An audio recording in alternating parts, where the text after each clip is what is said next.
La pregunta por la arquitectura, la pregunta por el habitar.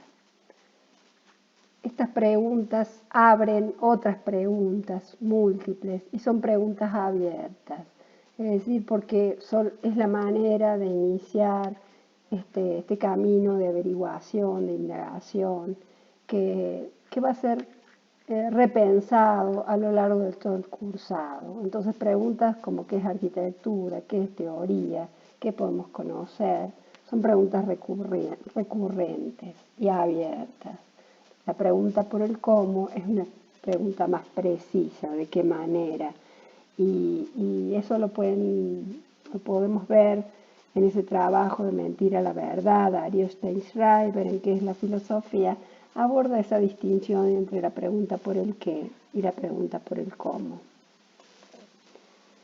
Desde la filosofía vamos a tomar a Jacques Derrida y un enfoque, un aporte sobre la etimología de la palabra arquitectura y algo de Platón vinculado fundamentalmente a la mímesis, que van a inspirar un poco el desarrollo de esta primera unidad temática.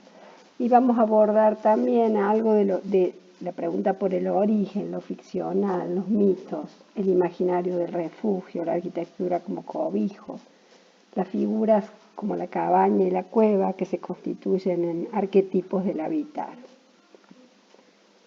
Para iniciar este camino vamos a considerar esta necesidad a partir de esta imagen del fotógrafo Menno Aden de pensar, de preguntarnos qué es arquitectura. Y fíjense, a partir de una operación que realiza el fotógrafo, de cambiar el punto de vista, distanciarse, mirarlo desde otro lugar. Lo habitual, lo cotidiano, se nos vuelve otro, se nos vuelve extraño. Y eso nos permite repensarlo, volver a pensar, buscar otros puntos de vista, construir otras miradas. Nos dice Pablo Stulwark, con mucha creatividad y precisión, la casa del hornero es perfecta, la casa del hombre no lo es y por eso demanda proyecto. Fíjense esta distinción fundamental entre los animales y el humano. El hornero no puede dejar de hacer la casa que hace. Este nido es el más perfecto que puede hacer, no puede hacer otra cosa. Como especie está como determinado a hacerlo de esta manera. Y como nosotros no estamos determinados a hacer una casa, un modelo de casa y repetirla siempre, esto demanda proyecto y nos abre una gran libertad. También una gran ansiedad y una dificultad enorme, ¿no? Porque no todos pueden acceder a tener una casa. Entonces podemos proyectar casas como como habitar en los rascacielos de Nueva York, o se habita como en este rancho del Paraná, que es un palafito sobrelevado, porque seguramente elevado de la tierra, porque el terreno es inundable. Stulwark nos dice, la arquitectura no es el espacio, sino la manera de estar en el espacio. El espacio es una categoría que siempre fue ponderada en la modernidad como el plus ultra, casi como un sinónimo del que es arquitectura, es espacio. Pero fíjense, él avanza un poquito más y nos dice, es la manera de estar en el espacio. Y esa manera de estar en el espacio implica la construcción de un lugar. No se está refiriendo a una categoría abstracta de espacio, sino que es este lugar, es este espacio, es este espacio que está determinado de esta manera, este modo de apropiarnos de la espacialidad. Porque la apropiación espacial que humaniza el espacio lo constituye como espacio de sentido. Y ese sentido no es universal, tiene que ver con particulares, con tiempos, con historia, con localizaciones. ¿Qué será humanizar el espacio? No hay una manera única de humanizar el espacio. A veces al humanizarlo lo deshumanizamos o lo volvemos inhabitable. Humanizar podrá ser traducirlo a un lenguaje geométrico, como en este caso el neoplasticismo, la casa Schroeder, Gerrit Rietveld, o será, digamos, esta manera de determinarlos a través de dimensiones, límites, equipamiento, escala, sentido, que para muchos habitantes de nuestro país implica una manera precaria de hacerlo. Esta humanización del espacio nos lleva también a destruir la naturaleza o a hacerlo de una manera tal que la naturaleza resiste y se cobra vidas, se cobra como en este momento nos está cobrando con un virus terrible que está diezmando parte de la humanidad. Fíjense, el caso este de La Plata es muy notorio porque una ciudad que fue construida con un orden geométrico, una ciudad racional, totalmente planificada, y cómo ese intento de racionalizar el ritmo de la naturaleza de repente genera. Gaston Breyer nos dice, citando a Le Corbusier, una cita me parece muy linda también, la arquitectura se piensa, se proyecta, se construye, se habita y se vuelve a pensar. O sea, aparecen una serie de operaciones, ¿no? Pensar, proyectar, construir, habitar, volver a pensar. Y nos dice Le Corbusier, el compromiso está en decidir dónde se pone el acento. Seguramente desde distintas disciplinas el acento lo colocaremos en distintos lugares. Ahora la arquitectura como tal se resiste a ser escindida, separada del proyecto de la obra, del habitar, del pensamiento. Pensemos, intentemos a través de esta materia restituir esa especie de totalidad que tiende a fragmentarse. Etimológicamente, arquitectura está asignada por dos palabras, arge y tectón. Arge tiene que ver o significa origen, principios, poder, mando, porque en realidad el que conoce los principios, el que sabe hacer, el que tiene la habilidad de saber cómo se hace y se piensa, en realidad tiene de alguna manera el poder, el mando. Y tectón, que sería la praxis, el trabajo, el hacer, que de alguna manera estaría como condicionado de ese saber hacer teórico. Quiere decir que habría acá como una especie de escisión entre teoría y praxis, que de alguna manera está signando, atraviesa nuestra propia idea de arquitectura. Nos dice Jacques Derrida, fíjense a propósito de esto, en el momento en que se diferencia entre teoría y praxis, la arquitectura se percibe como una mera técnica apartada del pensamiento. ¿Y esto por qué? Porque en realidad se disuelve esa totalidad y se empieza a fragmentar analíticamente. Entonces empiezan relaciones de poder que atentan contra esa unidad de la arquitectura. Y más allá sigue un poquito más cuando él dice que cuando Aristóteles quiere poner un ejemplo de teoría y práctica, cita al arquitectón, que sería el arquitecto, al que conoce el origen de las cosas, es un teórico que también puede enseñar y que tiene bajo sus órdenes a trabajadores que son incapaces de pensar de forma autónoma. Nos dice Derrida que de este modo se establece una jerarquía política. Claro, porque en esos dos términos, entre el arge y el tectón, el que conoce los principios, el que tiene ese teórico, que tiene el mando, tiene una jerarquía mayor que el que simplemente hace, construye. Y de ese modo se establece una jerarquía política en el sentido de poder, ¿no? Entonces que los dos términos, las dos palabras no serían equivalentes desde este pensamiento.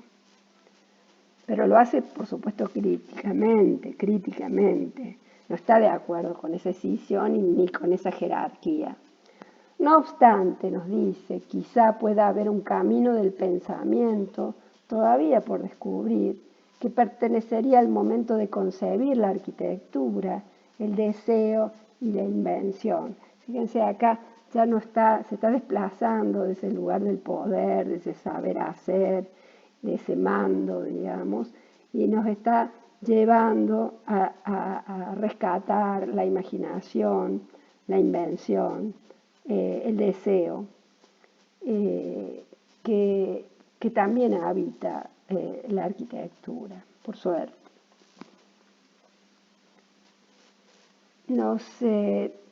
Para Derrida, la arquitectura podría transitar entre lo que él llama la habitabilidad del camino y el laberinto. Es decir, el camino cuando es imbricado, cuando es retorcido, cuando está como a la deriva, se vuelve laberíntico y uno puede perderse en él. Pero el desafío sería volver habitable el camino, porque las casas, la obra de arquitectura nunca está aislada, está en una ciudad, tiene una localización, hay esos caminos que nos llevan a ese lugar, a ese tal lugar, y más en este momento en que estamos encerrados en nuestras casas y añoramos ese deambular por los caminos, aún en busca de laberintos.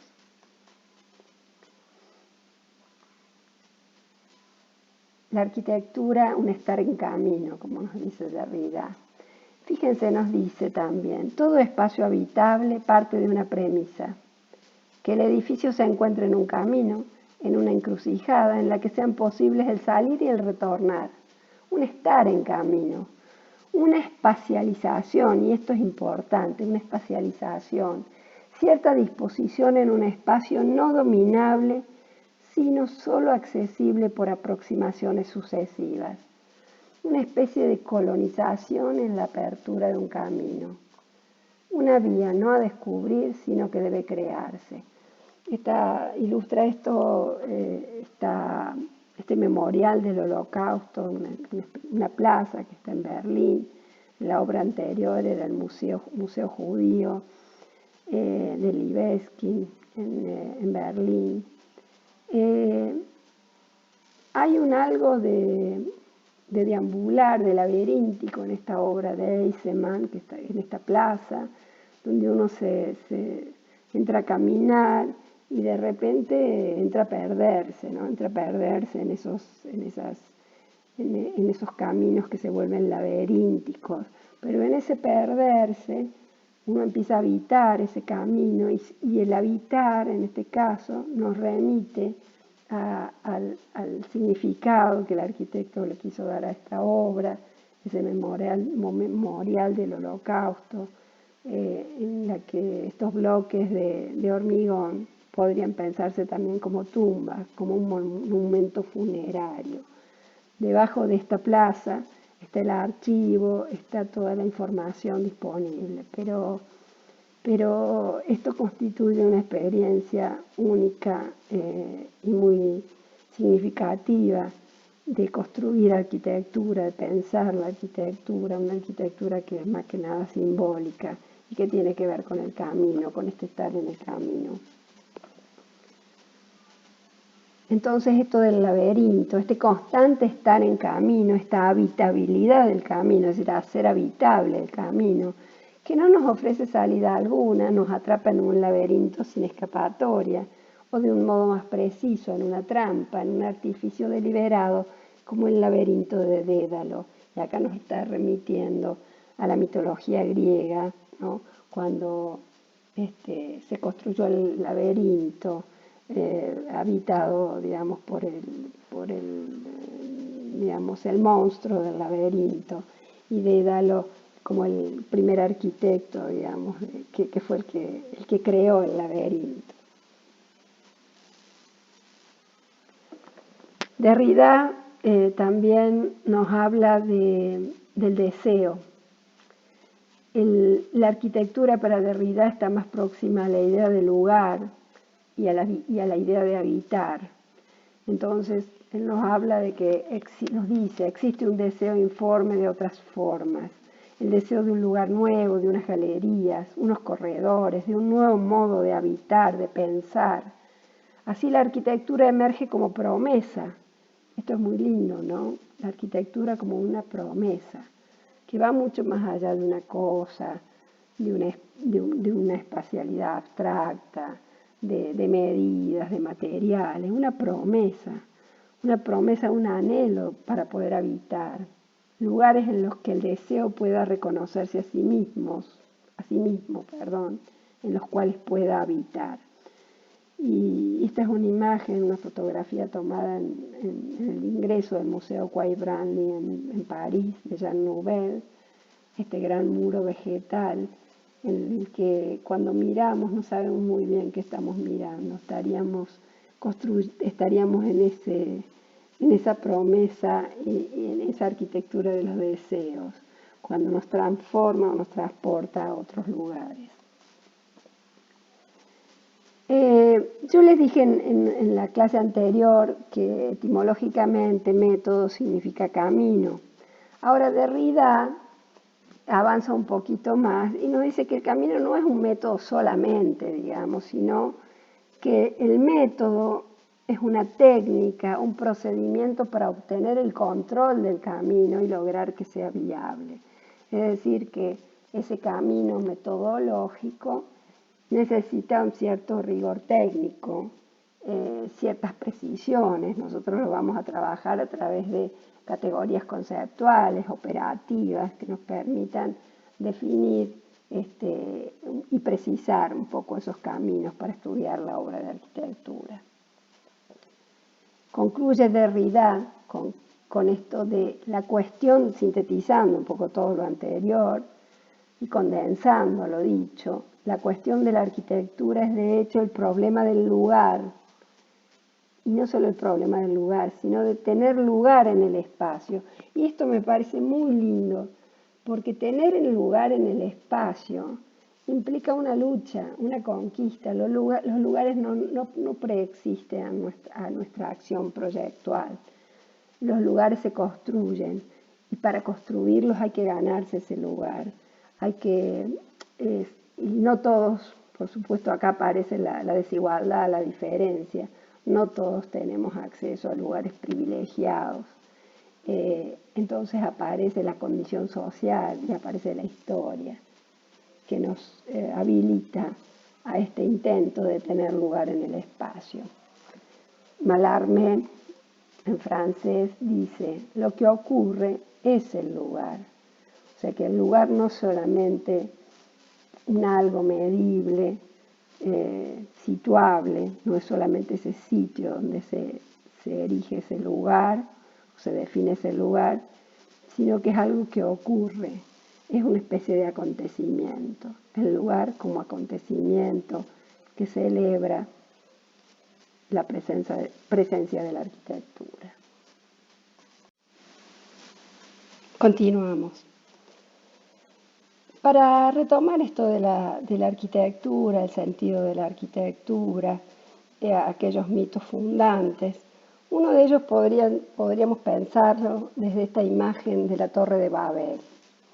La Torre de Babel que refiere a nuestra relación como humanos en el vínculo con lo divino. Este intento del hombre de construir una torre lo más alta posible para llegar al cielo y para competir con Dios, para lograr este punto privilegiado de observación, que es un punto de poder, fue de alguna manera desbaratado por Dios en Babel. Babel, que significa en hebreo bilbul, confusión.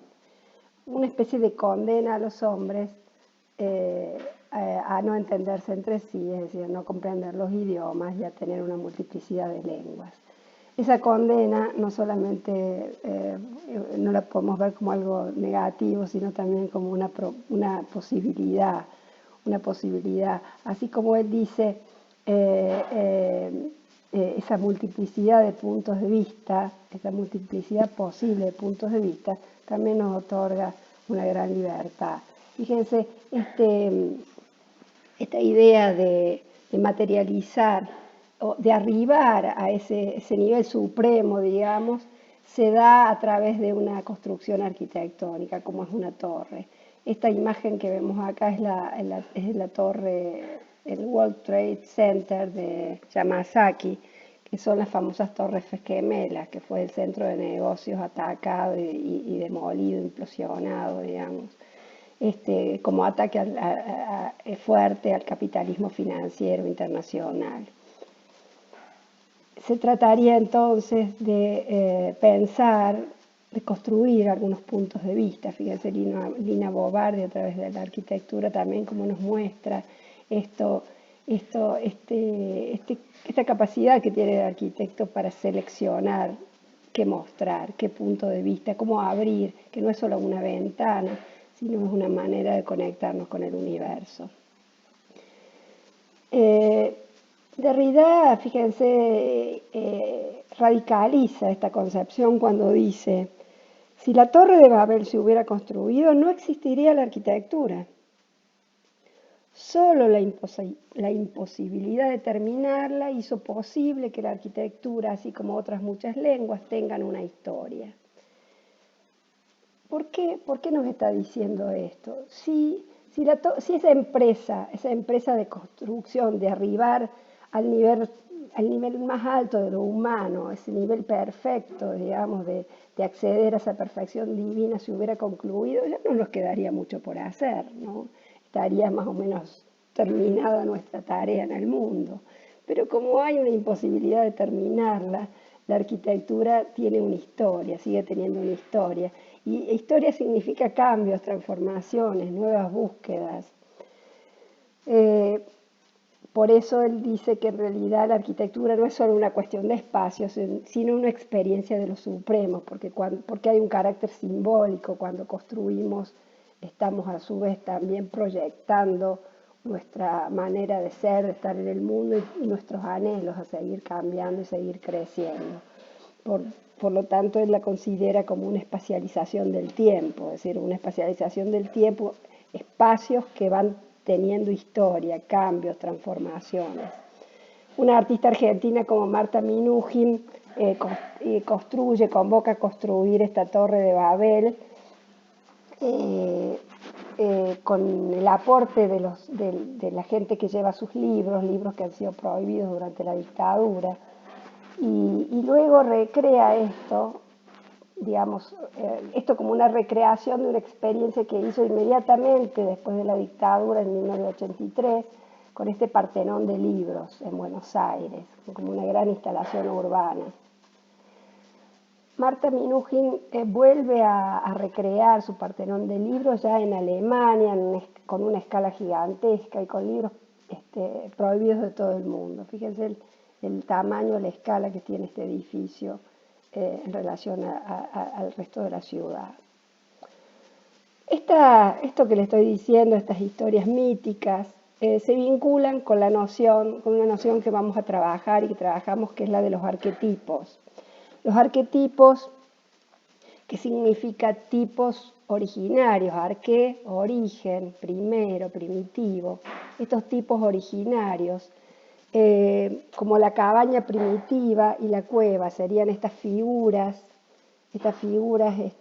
míticas, digamos, que dieron origen a la arquitectura, o que se piensa que han sido las primeras creaciones en el campo de la arquitectura, porque el hombre necesitó refugiarse ante lo inhóspito de la naturaleza, y lo hizo ya sea construyendo una especie de cabaña con troncos, con ramas, o cavando o aprovechando los huecos de la roca para poder guarecerse y protegerse. Ignacio Solá Morales nos habla de ese lugar mítico como un lugar permanente donde se reúnen los seres humanos alrededor de los hechos artificiales primigenios, como son el fuego y la palabra.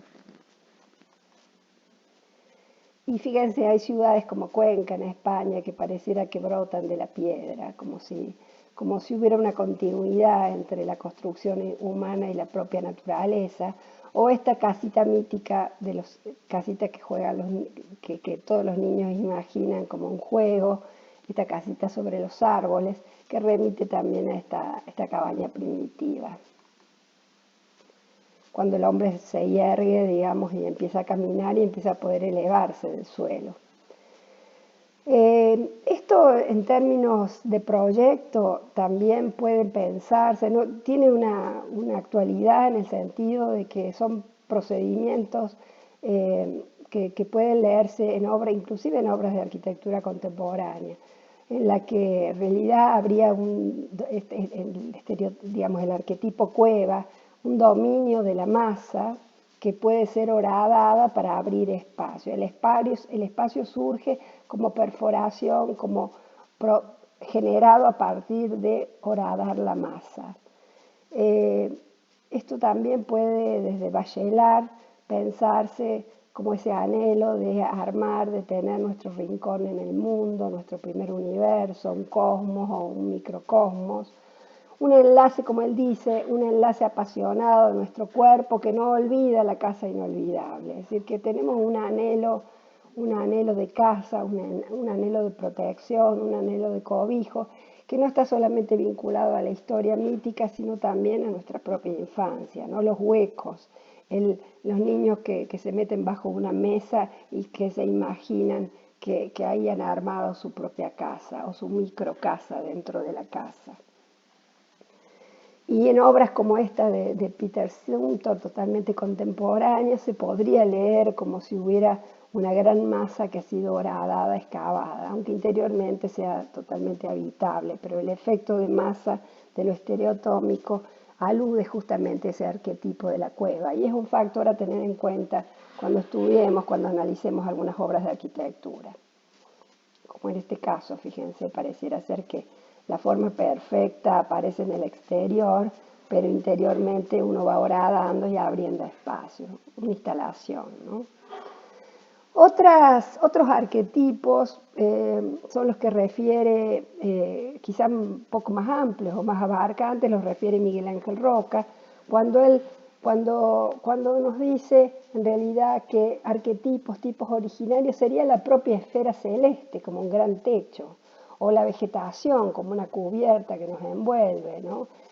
Y además de la gruta como ese refugio, albergues, que en principio fue sacro y que en algún caso era la meta sepulcral, digamos, donde se enterraba, donde se confinaba a los muertos. El abra en el bosque, ¿no? Como esa especie de espacio, en lugar de estar cavado sobre la roca, es esa apertura que nos brinda ese intervalo en el propio bosque.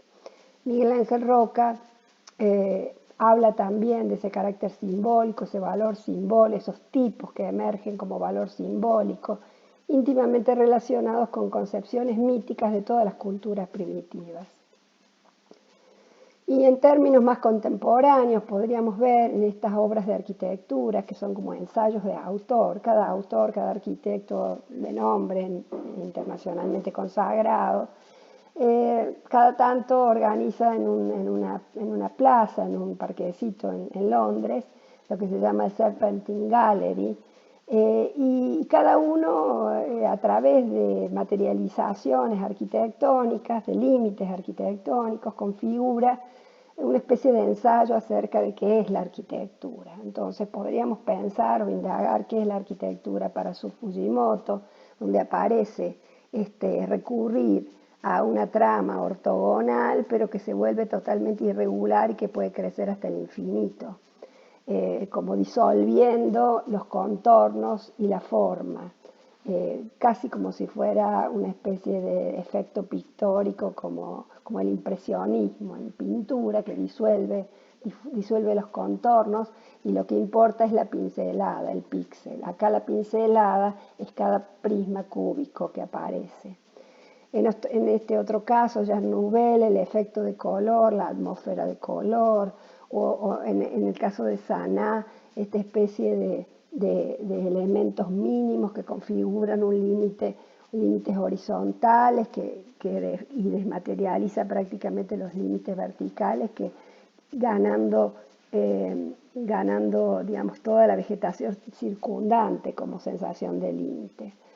Rem Koolhaas arma esta especie de burbuja de luz, gran burbuja de luz, que sería como una recreación de esta cabaña primitiva, pero a partir de o más bien de una especie de cueva primitiva, pero generada por elementos inmateriales. Herzog de Merón generan este espejo de agua y hundido, excavado en la tierra, también retomando este arquetipo de la cueva, como genera un espacio habitable a modo de lugar de reunión y de cobijo. Bueno, y así hay muchos ejemplos de estas Serpentine Gallery, estos pabellones, que pueden usarse a lo mejor como referentes para poder pensar qué es la arquitectura para cada uno de estos autores, partiendo de la idea de que son preguntas muy difíciles de resolver, esto del qué, la pregunta por el qué.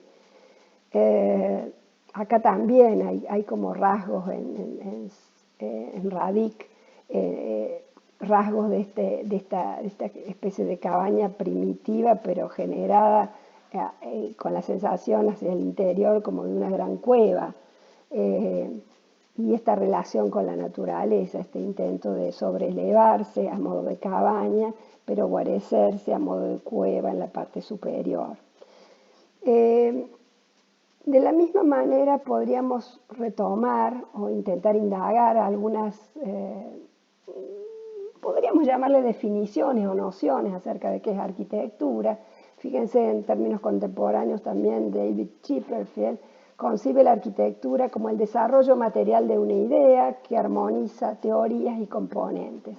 Entonces podríamos remarcar algunas palabras claves, en este caso desarrollo material, es decir, materia por una parte, idea por otra, teorías por otra y componentes, partes. Y así podríamos armar una especie de elenco con diversas nociones que van a ir variando de acuerdo a quién sea el autor, quién habla, quién proyecta. El desafío es seguir pensando qué es arquitectura. Cariños para todos.